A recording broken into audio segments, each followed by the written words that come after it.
Vous avez sûrement grandi en entendant dire que nous sommes complètement seuls dans l'univers. Mais et si je vous disais que cela pourrait être sur le point de changer? Le télescope James Webb, le plus puissant jamais construit, vient de détecter quelque chose d'étrange sur Kepler 452b, une planète si semblable à la Terre que les scientifiques l'ont surnommée la cousine aînée de la Terre. Nous ne parlons pas de théorie du complot ni de suppositions farfelues. Nous parlons de données réelles, de la vapeur d'eau, des éléments étranges dans l'atmosphère et des signaux qui n'ont aucun sens, pour l'instant. La science n'a jamais été aussi proche de trouver une réponse à l'une des plus anciennes questions de l'humanité. Et vous savez ce qui est le plus surprenant? Cette réponse ne vient pas de Mars, ni d'une galaxie très éloignée, mais d'une planète qui orbite autour d'une étoile quasiment identique à la nôtre, à notre Soleil. Une planète qui a peut-être eu des milliards d'années de plus pour que la vie y naisse, et qui sait, peut-être même une vie intelligente. Oui, ça semble un peu le monde à l'envers, non? Mais il se pourrait que les indices n'aient jamais été aussi clairs. Alors, si vous pensez que ce n'est qu'une énième actualité spatiale, préparez-vous à tout remettre en question. Ce que le James Webb a découvert pourrait bien réécrire les manuels scientifiques, remettre en cause nos convictions et inaugurer une toute nouvelle ère d'exploration spatiale. Et le meilleur dans tout ça, vous aurez une vue d'ensemble, en quelques minutes à peine. Du début à la fin, pas de longs discours, juste les faits les plus stupéfiants et les révélations les plus surprenantes que vous ayez jamais entendues sur l'univers et les planètes. Kepler 452b n'est pas seulement un nom difficile à prononcer, c'est une véritable fenêtre pour comprendre les secrets de l'univers. Découvert par ce qui pourrait être la mission la plus audacieuse de la NASA, on lui a vite trouvé un surnom accrocheur. Le cousin de la Terre. Et pour cause, parmi toutes les données incroyables sur l'univers et les planètes, cette exoplanète a vraiment tiré le gros lot, orbitant autour d'une étoile qui ressemble énormément à notre Soleil. Et le plus fascinant, elle orbite en plein cœur de ce qu'on appelle la zone habitable. C'est l'endroit rêvé où de l'eau liquide pourrait bel et bien exister. Dans un univers rempli d'extrêmes en tout genre, trouver une planète comme celle-ci, c'est comme chercher une aiguille dans une botte de foin cosmique. Elle se trouve à environ 1400 années-lumière de la Terre, Kepler 452b. Eh bien, ça te rend enthousiaste, mais ça te fait aussi te sentir tout petit. C'est-à-dire, quand on la regarde, on regarde très très loin dans le passé de l'univers. Un peu comme regarder une photo prise il y a des milliers d'années. Les merveilles de l'univers et de notre système solaire nous surprennent toujours. Mais quand une planète comme celle-ci apparaît, le temps et l'espace, eh bien, on les ressent, tu sais, différemment. Penser qu'elle orbite autour d'une étoile si semblable à notre Soleil, et pourtant elle est si loin, ça te rappelle à quel point nous sommes petits face à cet univers gigantesque qui ne cesse de grandir. Elle est plus grande que la Terre, environ 60% plus large.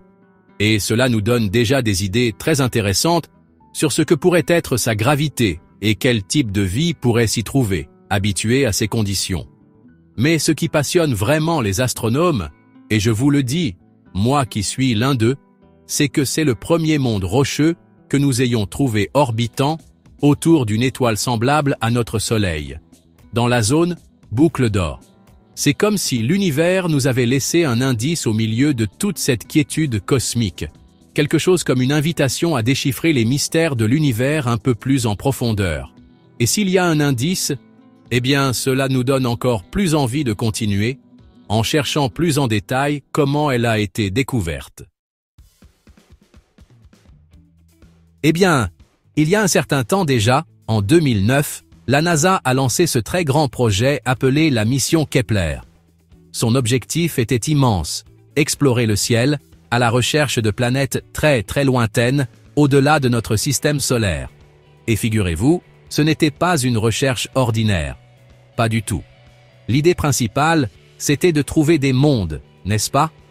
Des mondes qui orbiteraient autour de leurs étoiles dans ces zones spéciales où la vie, enfin, du moins la vie telle que nous la connaissons, pourrait réellement naître et se développer. Alors, l'outil qu'ils ont utilisé pour ça, leur instrument principal, c'était le télescope spatial Kepler. Imaginez un peu, c'est comme un œil super perçant, toujours en observation, pointant très loin, vers les confins les plus reculés de l'espace. Bon, Kepler a trouvé énormément de choses incroyables là-haut. Il nous a révélé toutes sortes de choses sur l'univers et d'autres planètes. Mais l'une d'elles, Kepler 452b, a vraiment attiré l'attention. Et ce n'était pas seulement parce qu'elle se trouvait dans ce petit coin parfait, vous savez, la zone habitable où la vie pourrait exister. Non, loin de là. Ce qui était aussi super génial, c'est qu'elle orbitait autour d'une étoile qui ressemblait énormément à notre propre Soleil. Vous savez, la méthode de Kepler, ça paraît simple, mais il faut être hyper précis, comme un chirurgien. Il guette de légères baisses dans l'éclat des étoiles. Donc, quand une planète passe devant son étoile, on appelle ça un transit, la lumière baisse à peine, comme un faible clignement. C'est dans ces petits changements que se cachent les grandes découvertes. Kepler 452 fut l'une de ces étoiles observées. Son signal lumineux indiquait la présence d'une planète rocheuse, une qui pourrait même avoir de l'eau liquide. De toutes les choses géniales de l'univers, celle-ci a vraiment emballé les astronomes. L'étoile haute, nommée Kepler 452, est un peu plus âgée et plus brillante que notre Soleil. Et ça, c'est quelque chose de très important car cela affecte directement le climat et la nature des choses sur la planète qui orbite autour d'elle. Imaginez un monde plus ou moins comme la Terre. Mais chauffé par un Soleil plus puissant et plus âgé, ce que cela implique est considérable, tant pour le développement de la vie que pour la composition de l'atmosphère. Les découvertes fascinantes que nous faisons sur l'univers et notre système solaire continuent d'affluer, surtout lorsque des planètes comme celle-ci nous amènent à reconsidérer ce qui est possible. Et cela, bien sûr, nous conduit à la prochaine étape pour comprendre tout cela. Qu'a découvert d'autre la science en observant cette planète d'aussi loin? Bien que le télescope Kepler ait ouvert la voie, c'est le puissant James Webb qui est entré pour inspecter les lieux avec une loupe, une lampe torche et une patience infinie.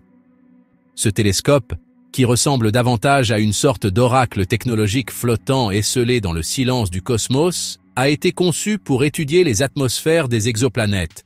Vous savez, des planètes comme Kepler 452b. Sa mission? Dénicher des indices chimiques qui pourraient indiquer la présence de vie, une activité biologique. On parle d'éléments comme l'oxygène, le méthane et le dioxyde de carbone, des composants qui, ici même sur Terre, sont généralement associés à la vie. Et comme notre curiosité pour l'univers et ses planètes, ne s'arrête jamais, chaque donnée qu'il recueille est considérée comme de l'or en barre par la communauté scientifique. C'est grâce à cette incroyable sensibilité que le James Webb a détecté quelque chose d'étonnant.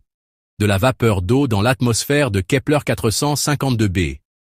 Cette découverte, à elle seule, ferait de cette planète l'une des plus intéressantes de tout l'univers. L'eau, après tout, est l'ingrédient principal de la vie.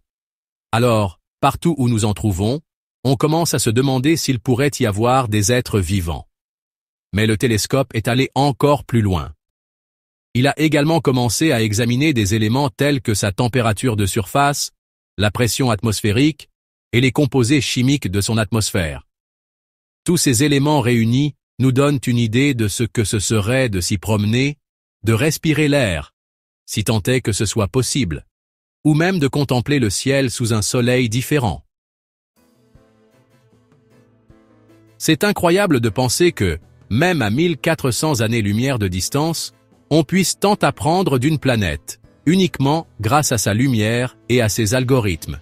Et, Pour faire un peu de poésie, c'est comme entrevoir l'âme de quelqu'un rien qu'à son ombre sur le mur. La recherche est encore toute récente, mais les données suggèrent que Kepler 452b pourrait avoir une atmosphère active, voire complexe. Dans cet univers où tant de choses semblent impossibles, ces indices ne font qu'alimenter notre désir de poursuivre les recherches. Après tout, s'il y a de la vapeur d'eau, que pourrait-il bien se cacher d'autre dans cette atmosphère dense et lointaine? Franchement, parler de la vie, au-delà de la Terre, c'est s'aventurer au cœur de l'une des plus grandes curiosités de l'univers et des planètes. Kepler 452b, avec son atmosphère mystérieuse et sa position dans la zone habitable, ouvre véritablement des perspectives fascinantes à la réflexion des scientifiques. S'il y a de l'eau liquide là-bas, même en infime quantité, les conditions deviennent propices à l'émergence de la vie, du moins sous sa forme la plus simple. La vie, dès qu'elle en a l'opportunité, finit par apparaître. C'est ce que nous enseigne l'histoire même de notre Terre, depuis les toutes premières bactéries minuscules jusqu'aux formes de vie les plus complexes. Et sur cette exoplanète, avec des conditions si différentes, mais qui partagent aussi certaines similitudes avec les nôtres, qu'est-ce qui, selon vous, aurait pu y surgir?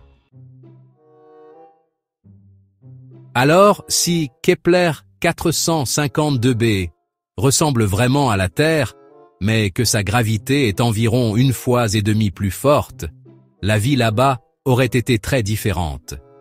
Les créatures, là-bas, si elles existent, pourraient être plus résistantes. Penser à des os plus solides, des muscles puissants, et être plus petits les aiderait vraiment beaucoup. Ce n'est pas de la science-fiction, les amis.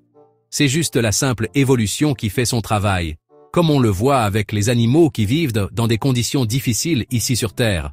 La gravité façonne tout, même la façon dont leur sang circule, ou comment leurs os les soutiennent. Et c'est ainsi que les astronomes essaient de deviner à quoi pourraient ressembler les créatures cachées dans ce monde si lointain. Mais bon, toute forme de vie n'a pas besoin de marcher sur la terre ferme. Avec un climat instable et un soleil plus âgé et plus puissant, la surface de Kepler 452b pourrait être un environnement plutôt hostile. Dans ce cas, des endroits souterrains ou sous-marins pourraient offrir un certain refuge. Ici, sur Terre, nous trouvons ces tout petits êtres vivants, des micro-organismes, dans des endroits comme les geysers, les cratères volcaniques, et même à des kilomètres de profondeur sous la glace de l'Antarctique. On les appelle les extrémophiles. Non seulement ils survivent, mais ils prospèrent quand les conditions deviennent extrêmes. Et pensez que, avec toutes les merveilles de l'univers et de notre système solaire, il pourrait y avoir des mondes remplis de ces petits êtres résistants. C'est vraiment inspirant. C'est le moins qu'on puisse dire. Alors, on ne peut s'empêcher de se demander, et si cette vie, même si elle est minuscule, avait évolué pendant des milliards d'années? Si ces êtres tout simples ont réussi à survivre aux tempêtes, aux radiations et à la pression atmosphérique, ils auraient pu évoluer en des formes de vie incroyables que nous ne pouvons même pas imaginer. L'exobiologie reste un domaine plein de questions sans réponse, mais c'est aussi incroyablement passionnant en pensant à ce que nous pourrions y découvrir. Ça fait vraiment réfléchir à l'univers, quand on pense que peut-être, juste là-bas, à 1400 années-lumière, il existe des êtres vivants qui ignorent notre existence, tout comme nous ignorons la leur. Et si c'est vrai, alors il faut envisager quelque chose d'encore plus surprenant. L'idée d'une vie intelligente sur Kepler 452b est l'un des grands mystères de l'univers. C'est quelque chose qui fait vraiment réfléchir les astronomes et les passionnés d'espace. On pense qu'elle est environ 5 fois plus massive que la Terre, et son rayon est environ 50% plus grand, donc la gravité à sa surface serait presque le double de celle de la Terre. Cela signifierait des changements majeurs pour toute vie intelligente qui s'y développerait. Comme, des corps plus robustes et des systèmes circulatoires très performants pour supporter la pression supplémentaire. Ces caractéristiques pourraient façonner des êtres compacts et résistants, parfaitement adaptés aux conditions uniques de cette exoplanète. Alors, l'étoile autour de laquelle Kepler 452b orbite, c'est une naine jaune de type G2, un peu comme notre Soleil, mais elle a environ 6 milliards d'années, ce qui la rend environ 1,5 milliard d'années plus âgée. Son âge plus avancé suggère que si la vie est bel et bien apparue sur cette planète, elle a eu plus de temps pour évoluer que la vie sur Terre. Être exposée à davantage de radiation de son étoile pendant tout ce temps a pu entraîner des modifications génétiques et des voies d'évolution distinctes, conduisant peut-être à des formes de vie intelligentes dotées de sens et de capacités adaptées à leur monde. Alors, Kepler 452b orbite autour de son étoile à une distance d'environ 156 millions de kilomètres. Elle met 385 jours pour faire un tour complet autour de son étoile. Comme son orbite ressemble beaucoup à celle de la Terre, cela suggère que le climat là-bas pourrait être assez stable. Et ça aide beaucoup au développement de la vie complexe. Mais son étoile est plus brillante, environ 20% plus brillante que notre Soleil. Ce qui signifie que la planète reçoit environ 10% d'énergie en plus. Et cela pourrait affecter ses chances d'abriter la vie à long terme. Alors, si on se met à penser à tout ça, eh bien, on peut imaginer que s'il existe une vie intelligente sur Kepler 452b, ils ont sûrement développé des technologies et des modes de vie qui sont précisément ce dont ils ont besoin pour leur monde si particulier. Si l'atmosphère y est très dense, et que peut-être de nombreux volcans y sont très actifs, cela a pu modifier leur façon de construire et les matériaux qu'ils emploient, et même la manière dont ces êtres communiquent entre eux. Et songer à tout cela, à l'univers et aux planètes, nous amène à nous interroger quelle pourrait être la vie pour des êtres qui ont grandi dans un tel environnement. Et une question fondamentale se pose. Est-ce qu'eux aussi lèvent les yeux vers leurs étoiles, se demandant s'il existe d'autres vies ailleurs dans l'univers? Alors, Kepler 452b, n'est-ce pas? Elle se trouve à environ 1400 années-lumière de la Terre. Maintenant, pour vous donner une idée, même si nous pouvions voyager à la vitesse de la lumière, il nous faudrait quand même bien 1400 ans pour y arriver. Avec la technologie actuelle, par exemple la sonde New Horizons, cet engin qui file à environ 35 000 milles à l'heure, le voyage durerait quelque chose comme, écoutez bien, 26 millions d'années. C'est une distance inimaginable, mes amis, et c'est l'un des plus grands obstacles qui nous empêche d'aller explorer directement cette exoplanète. Face à ce défi, les scientifiques explorent donc certaines idées novatrices pour le voyage spatial.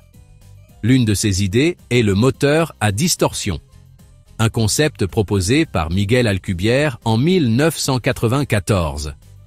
L'idée est de créer une bulle qui comprime l'espace devant le vaisseau et le dilate derrière lui. Cela permettrait au vaisseau de voyager plus vite que la lumière sans enfreindre les lois de la physique. Mais pour que cela devienne réalité, il y a d'énormes défis, comme le besoin d'énergie négative. Et ça, pour le moment, ce n'est que théorique. Une autre idée, c'est la propulsion par antimatière. Elle promet une utilisation de l'énergie bien plus efficace que les carburants classiques. Lorsque la matière et l'antimatière entrent en collision, elles libèrent une quantité d'énergie considérable, et cela pourrait propulser les vaisseaux à des vitesses proches de celles de la lumière. Mais, produire et stocker l'antimatière de manière sûre est très complexe et extrêmement coûteux, si bien que cette technologie reste pour l'instant hors de notre portée.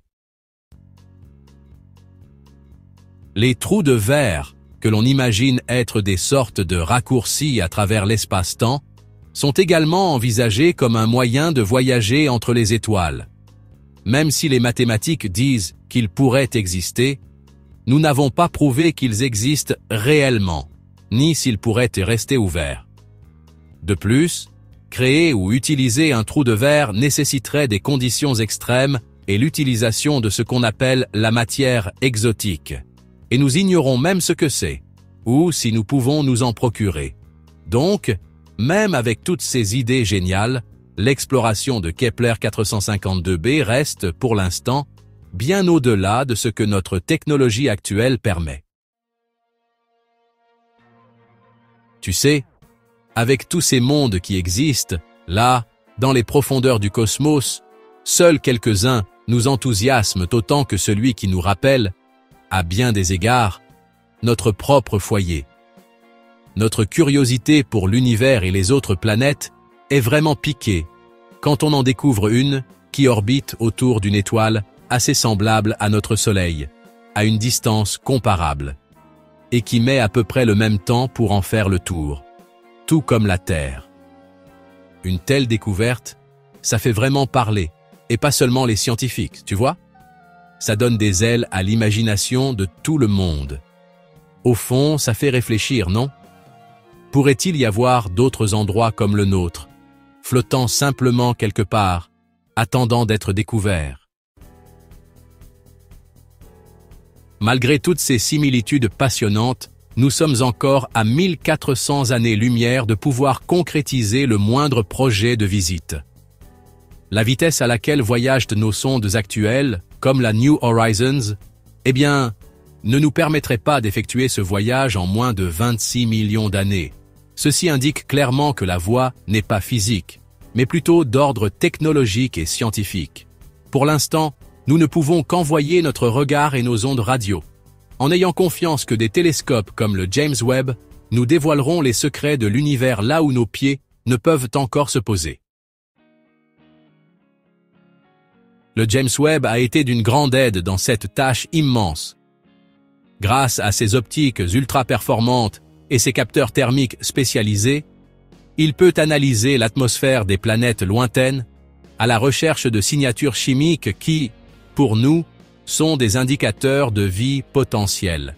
Des éléments comme l'oxygène, le méthane et le dioxyde de carbone sont d'excellents indices.